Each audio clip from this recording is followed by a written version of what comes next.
امت کا فتنہ مال ہے۔ دنیا کی محبت، مال کی محبت اس امت کی بربادی کا سبب اور ذریعہ ہے۔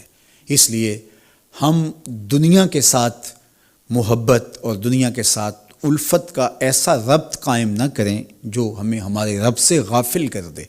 دنیا کی محبت کیا ہے؟ دنیا کی محبت خدا سے غافل ہونا ہے۔ اگر کوئی بندہ خدا سے غافل نہیں ہے تو یہ دنیا کی محبت نہیں۔ جیب میں پیسوں کا ہونا یہ دنیا کی محبت نہیں، دل میں ہونا دنیا کی محبت ہے۔ تو جب دل میں مال ہے تو یہ دنیا دار ہے بندہ۔ جیب میں مال سے دنیا دار نہیں ہوتا اگر دل مال کی محبت سے خالی ہو۔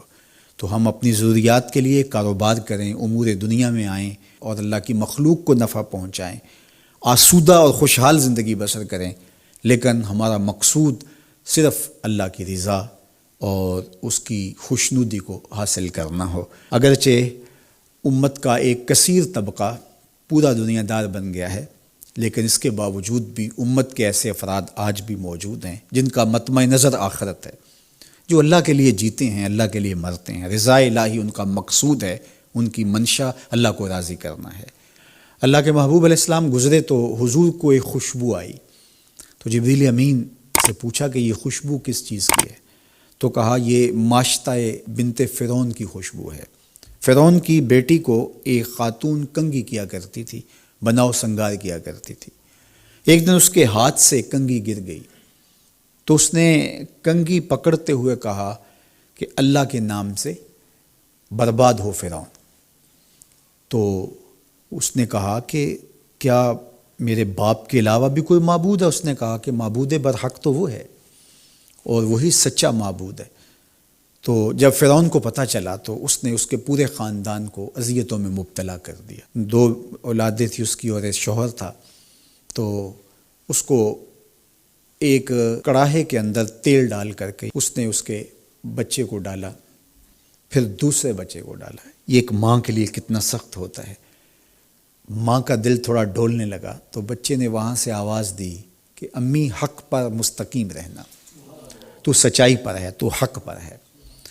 تو کہا کہ یہ اس ماشطہ کی خوشبو ہے جو مشکل حالات کے اندر بھی حق پر مستقیم رہی، حق پر ڈٹی رہی۔ صداقت پر، سچائی پر، حق پر مستقیم رہنا، مشکلات کے باوجود۔ مشکلات نہ آئیں تو آسان ہوتا ہے بات کرنا، جب مشکلات کی بھٹی میں ڈالا جائے تو پھر نکھر کے کوئی سامنے آتا ہے کہ وہ کچا تھا یا پکا تھا، پختہ تھا یا خام تھا۔ تو اللہ نے اس کی آزمائش کی تو وہ اتنی پختہ نکلی، اور اس کے بچوں سے اللہ نے اس کی مدد بھی فرمائی اور اس کو آگ میں ڈال دیا گیا، اس کی ہڈیاں اور اس کا گوشت الگ الگ ہو گیا، لیکن اس کے باوجود اس نے اللہ کا مبارک نام نہیں چھوڑا۔ میرے حضور معراج پہ اس کی خوشبوئیں سونگھ رہے ہیں۔ تو جو صداقت کی راہوں کے مسافر ہوتے ہیں ان کی خوشبوئیں کبھی ماند نہیں پڑتی، اور ان کی مہک صدیوں گزرنے کے بعد بھی آتی ہے۔ اس لیے ہمارے آقا و مولا نے ہمیں یہ بات بتا کر کے ہمیں حق پر قائم رہنے کی تلقین فرمائی ہے اور سچائی پر قائم رہنے کا سبق دیا ہے۔ راستے سے گزرتے ہوئے ایک لکڑی کو دیکھا کہ ہر گزرنے والے کا لباس اس سے الجھتا ہے، تو حضور نے جبریل امین سے پوچھا کہ یہ کیا ماجرا ہے؟ تو کہا کہ حضور یہ ان کی مثال ہے جو بازاروں، چوراہوں، چوکوں اور گلیوں میں بیٹھ کر کے کچہریاں لگاتے تھے اور آنے جانے والوں کو تنگ کیا کرتے تھے، ان کے لیے اذیت کا سامنا کرتے تھے۔ تو آج ان کو اس صورت کے اندر دکھایا جا رہا ہے۔ مخلوق خدا کے لیے راستے کو شادہ کیجئے، راستوں کو روک کر کے نہ بیٹھیے، اپنی گاڑی کھڑی کر کے خام خواہ لوگوں کے لیے اذیت کا سامنا نہ کیجئے۔ ہم دیکھتے ہیں کہ 15 فٹ کی تنگ سی گلی ہے اور ہم 10 مرلے کا 5 مرلے کا گھر بنایا ہے، اور ہر چیز ہم نے گھر کے اندر بنائی ہے، صرف 3 سیڑھیاں بنانے کی جگہ ہمارے گھر کے اندر نہیں ہے، موٹر لگانے کے لیے، نلکا لگانے کے لیے، پمپ لگانے کے لیے اندر جگہ نہیں ہے۔ وہ ہم نے اس چھوٹی سی گلی کے اندر سے راستہ روک کر کے دونوں اطراف سے، تو ہم نے آنے جانے والوں کو اذیت اور تکلیف دینے کا مزاج بنایا ہوا ہے۔ راستے کو شادہ کرو، راستے صاف رکھو،